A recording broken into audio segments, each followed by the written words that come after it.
What is the strength of electric field due to uniformly charged ring at axial line?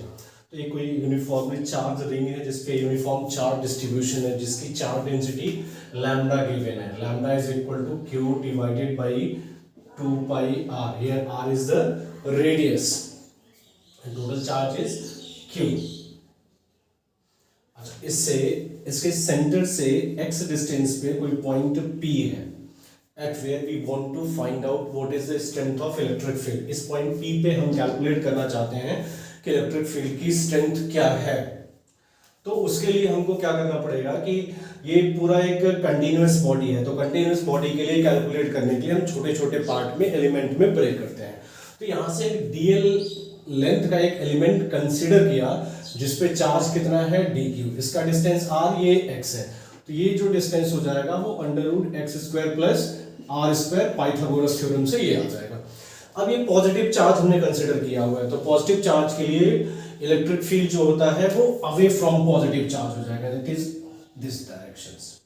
ये axial line थी, ये angle theta, तो ये भी क्या हो जाएगा थीटा. तो इसको रिप्रेजेंट किया हमने डीई से. अब थोड़ा सा अगर ध्यान दें कि इसके जस्ट डायमेट्रिकली अपोजिट एलिमेंट्स की अगर मैं बात करूं सेम डीएल लेंथ का, तो इसके लिए भी इलेक्ट्रिक फील्ड की जो स्ट्रेंथ होगी वो इसी डायरेक्शन से अवे फ्रॉम पी पॉइंट हो जाएगा. तो ये भी डीई वैल्यू, ये थीटा होगा, तो ये भी क्या बनेगा हमारा थीटा. अब इसमें अगर ध्यान दें तो वर्टिकल कंपोनेंट जो होता है वो आपस में कैंसिल हो जाएगा और हॉरिजॉन्टल कंपोनेंट क्या होगा ऐड हो जाएगा. इसको अगर रिजॉल्व करें तो ये हमको वर्टिकल कंपोनेंट मिलेगा, ये डीई साइन थीटा आएगा और इधर डीई साइन थीटा. इस डायरेक्शन में मिलेगा डीई कॉस थीटा और यहां पे भी डीई कॉस थीटा. तो वर्टिकल कंपोनेंट क्या होगा कैंसिल हो जाएगा. नेट इलेक्ट्रिक फील्ड जो मिलेगा वो due to the horizontal component. तो सो हॉरिजॉन्टल कंपोनेंट्स को हम क्या करेंगे ऐड कर लेंगे. Strength of electric field at point P due to charge element of length dl is d is k q, that is dq divided by r square. Here r is under root x square plus r square, that is x square plus r square. अब अगर हमको net electric field निकालना होगा जिसका electric field due to whole ring अगर calculate करते हैं, it is the integration of dE cos theta. क्योंकि बाकी का तो ये कैंसिल हो, वर्टिकल कंपोनेंट क्या होगा कैंसिल हो जाएगा, सिर्फ हॉरिजॉन्टल कंपोनेंट ऐड होगा. तो हमको इंटीग्रेट जो करना होगा वो किसको इंटीग्रेट करना पड़ेगा, हॉरिजॉन्टल कंपोनेंट को इंटीग्रेट करना पड़ेगा. तो डीई कॉस थीटा. अब इसको इंटीग्रेट कहां से कहां तक करेंगे, 0 to 2 पाई आर, ये 0 to 2 पाई आर तक इंटीग्रेट करेंगे. अच्छा, अब यहां से देखो अगर लैम्डा लिखा तो ये डी क्यू डिवाइडेड बाई क्या हो जाएगा डीएल. तो dq की वैल्यू किसके equal, q divided by 2 pi r into क्या हो जाएगा ये dl. That is integration of, तो इसको इंटीग्रेट करेंगे 0 to 2 pi r dE cos theta. तो dE की वैल्यू रखते हैं तो k dq is what q divided by 2 pi r into dl whole divided by पहले से ही था ये x square plus r square. अच्छा, into cos theta. Cos theta is what? Cos theta is base upon hypotenuse, that is x divided by under root x square plus r square. अच्छा, इसको arrange करते हैं अगर हम तो ये 0 to 2 pi r. यहां ध्यान दो, देखो k कांस्टेंट है, q कांस्टेंट है, 2 पाई r कांस्टेंट है. तो जितने कांस्टेंट टर्म है उन सबको हम क्या करते हैं बाहर ले लेते हैं. तो बाहर लेने के बाद जो हमारे पास बचता है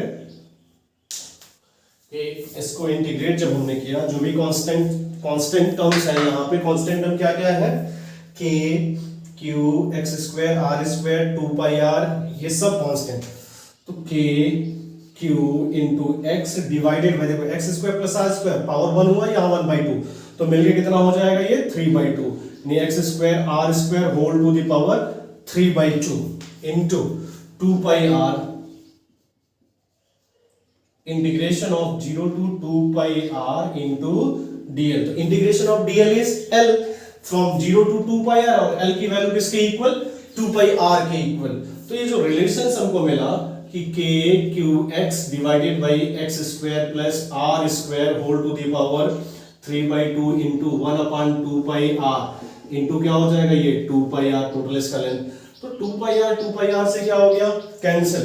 तो जो इलेक्ट्रिक फील्ड की स्ट्रेंथ आई K Q X divided by X square plus R square whole to the power 3/2, और ये पॉजिटिव चार्ज है। पॉजिटिव चार्ज के लिए इसमें डायरेक्शन हम जो देख रहे हैं कि रिंग के लिए नेट इलेक्ट्रिक फील्ड की जो डायरेक्शन होती है वो parallel to the axial line, और पॉजिटिव के लिए अवे फ्रॉम द रिंग हो जाएगा। अगर ये नेगेटिव होता तो टुवर्ड्स द रिंग होगा, यानी डायरेक्शन जो हुआ वो अवे फ्रॉम रिंग हो जाएगा। ये वैल्यू हमको मिला। तो जो रिजल्ट आया K Q X divided by X square plus R square divided R square whole to the power 3/2, this is the relation. Strength of electric field due to uniformly charge ring का जो value मिला हमको, ई की जो value आई K Q X divided by X square plus R square whole to the power 3/2। अब इसका variation देते हैं कि at the center of the ring, at the center, तो सेंटर के लिए जो ये x डिस्टेंस हमने यहां से यहां तक का रिंग का लिया था, उसका डिस्टेंस की वैल्यू x की वैल्यू क्या हो जाएगी 0। अगर x 0 हुआ तो e का वैल्यू हमको क्या मिलेगा 0 मिल जाएगा। अब दूसरा बात करें कि for if the observation point is for away, if observation point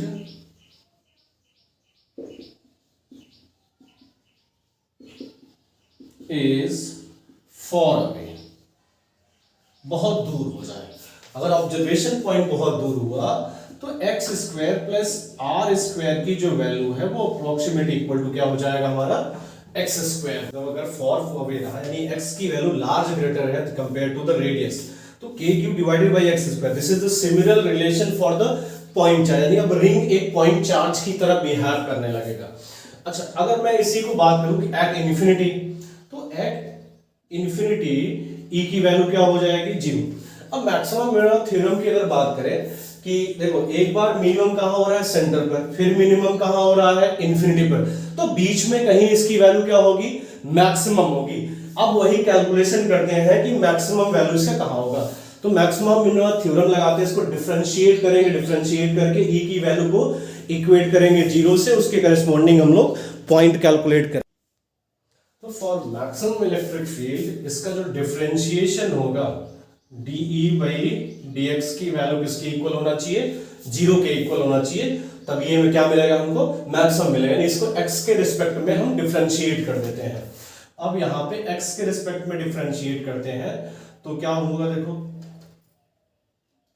ये लिखते क्या हम डिनोमिनेटर, पहले तो कांस्टेंट को बाहर कर लिया हमने, denominator X square plus R square whole to the power 3/2 into differentiation of numerator, x का differentiation 1 minus numerator into differentiation of denominator, तो 3/2 इसका ये पावर है 3/2 under bracket X square plus R square whole to the power 3/2 में से 1 minus कर लेंगे तो क्या आ जाएगा हमारा 1/2 इंटू एक्स स्क्वायर का क्या होगा ये 2x डिवाइडेड बाई डिनोमिनेटर का होल स्क्वायर, तो डिनोमिनेटर का होल स्क्वायर नहीं X square plus R square whole to the power 3/2 के क्यूब हो जाएगा, ये इक्वल टू 0। अब इसमें सॉल्व करते कांस्टेंट वो तो उधर भेज दिया, X square plus R square whole to the power 3/2, यहाँ X square plus R square 1/2 है, ये 2 से 2 क्या हो गया कैंसिल, तो X square plus R square power 1/2 से डिवाइड कर देते हैं इसको, तो ऊपर बचेगा क्या हमारा X square plus R square minus, देखो यहां ये खत्म हो गया 3 इंटू एक्स स्क्वायर आ जाएगा, ये दिख रहा है, तो ये मिलेगा हमको क्या 3 into X square equal to 0। तो एक्स स्क्वायर में से 2 माइनस हुआ तो ये माइनस उधर जाएगा प्लस हो जाएगा, तो 2x square equal to R square, तो X square is what R square by 2, तो x की जो वैल्यू है वो plus minus r upon root 2 है, यानी इस पोजीशन पे रिंग के लिए इलेक्ट्रिक फील्ड की जो वैल्यू होगी मैक्सिमम होगी। तो इस पोजीशन पे इलेक्ट्रिक फील्ड क्या आएगा, मैक्सिमम में। Electric field will be maximum at r/√2 position from the center. अच्छा, अब ई मैक्स हमको निकालना है कि what is the maximum value of electric field. तो ई मैक्स निकालेंगे तो इसकी x की वैल्यू r/√2 रख लेते हैं हम। तो r/√2 यहां रखेंगे तो k q x divided by x square plus r square power 3/2 था। अब यही वैल्यू सेम रखते हैं तो k q इंटू x की वैल्यू क्या है r/√2 whole divided by x की वैल्यू देखो ये r/√2 यानी r स्क्वायर बाई 2 हो जाएगा, प्लस क्या होगा ये r square whole to the power 3/2। LCM लेंगे तो क्या हो जाएगा 2r square plus 2r square, तो कितना हो जाएगा हमारा 3r स्क्वायर। तो 3r स्क्वायर का क्यूब कर लेंगे तो 3 का क्यूब होता है 27, तो ये k q r/√2 whole divided by हो जाएगा 3r स्क्वायर का क्यूब अपॉन 2। देखो इसका क्यूब करेंगे 27, फिर अंडर रूट में आ जाएगा, इसका क्यूब के स्क्वायर रूट ले लेंगे तो 2 से कैंसिल, ये r क्यूब बन जाएगा। तो मिला हमको देखो यहाँ पे k q r divided by √27। अच्छा, एक चीज और इसमें छूट गया, देखो ये बाई 2 भी यहाँ था अपॉन 2, तो 2 का क्यूब 8, ये 2√2 हो जाएगा। तो √2 से क्या हो गया कैंसिल, यहाँ 2 आया, √7 r cube that is 2k cube divided by √27 r square. This is the maximum value of electric field. देखो हमको क्या क्या मालूम चला कि अगर x की वैल्यू 0 है तो इलेक्ट्रिक फील्ड की वैल्यू क्या है 0, अगर x की वैल्यू इंफिनिटी है तो इलेक्ट्रिक फील्ड की वैल्यू 0 यानी मिनिमम में रहा था, और x की वैल्यू प्लस माइनस r/√2 अगर है तो इलेक्ट्रिक फील्ड क्या मिल रहा है हमको मैक्सिमम, जिसकी वैल्यू है 2k q divided by √27 r square. तो अगर इसका हम ग्राफ प्लॉट करते हैं कि ये सेंटर से स्टार्ट करते हैं kx, तो यहां से 0 से स्टार्ट होगा, फिर ये मैक्सिमम होगा, फिर इधर मिनिमम जाएगा ये इंफिनिटी पे, सेम ऐसे ये इधर चलेगा ऐसे, ये यहाँ पे मिनिमम जाएगा। तो ये जो मैक्सिमम हो रहा है ये हमने लिया e इधर, ये x की वैल्यू है, ये प्लस r/√2 है, इधर ये माइनस r/√2 है,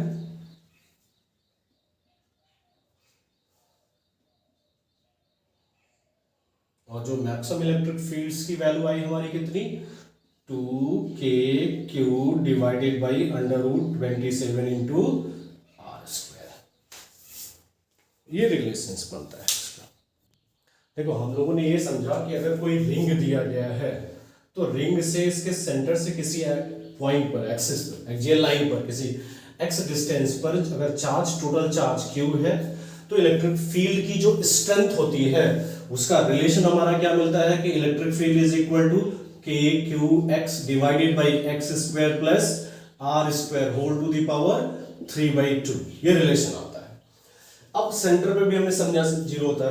अगर कोई सिमेट्रिक फिगर जैसे कोई सिमेट्रिकल पॉलीगन है, मान लो ये स्क्वायर है, इस स्क्वायर के हर एक कॉर्नर पर चार्ज कितना रखा गया q, यहाँ पे चार्ज कितना रखा गया q, यहाँ पे चार्ज कितना रखा गया q।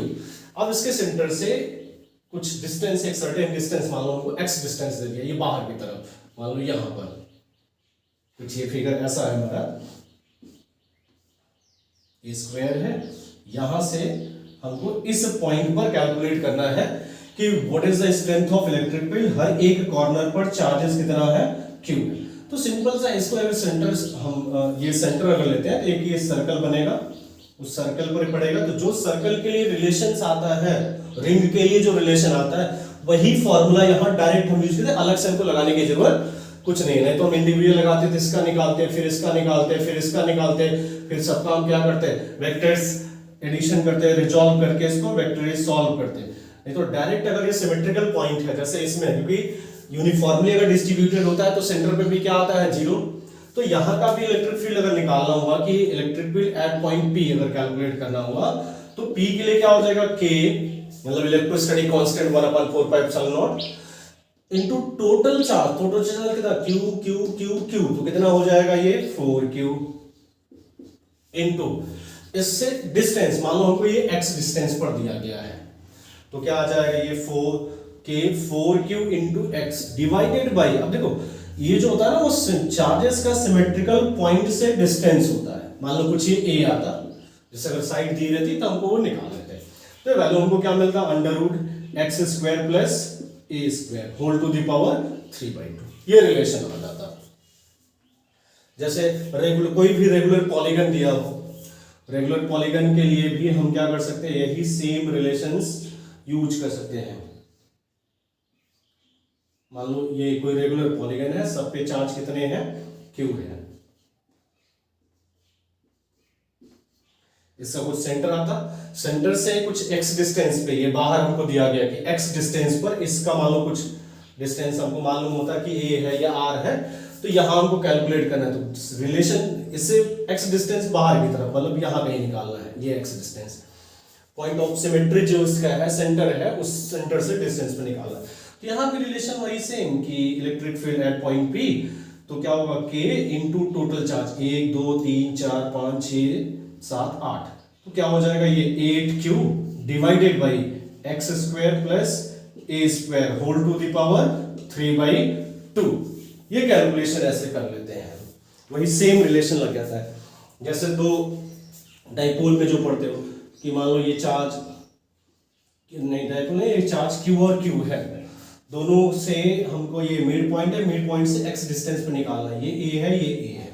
तो यहाँ भी डायरेक्ट इसको निकाल लेते हैं, ये सिमेट्रिकल है, इस पॉइंट पे हमको निकालना है तो E की जो वैल्यू आएगी वो कितना हो जाएगा हमारा, अगर देखें तो कितना मिलेगा K total charge 2Q divided 2Q into x divided by x² plus a² whole to the power 3/2। ऐसे अगर थ्योरी से सॉल्व करें, ये इलेक्ट्रिक फील्ड है, इसका इलेक्ट्रिक फील्ड निकालेंगे, इसका इलेक्ट्रिक फील्ड निकालेंगे, ये इधर की तरफ ये इधर की तरफ, इसको रिजॉल्व कर ये थीटा तो ये भी इधर थीटा बनता है ये। अब फिर इसको रिजॉल्व करते हैं तो ये ऐड होता और ये क्या आता हमारा कैंसिल होता, जो ये वैल्यू आएगी वही सेम वैल्यू यहां मिलता है, मतलब 2e cos थीटा था, cos theta equal to base upon hypotenuse, वही सेम रिलेशंस यहां भी आता। Class over.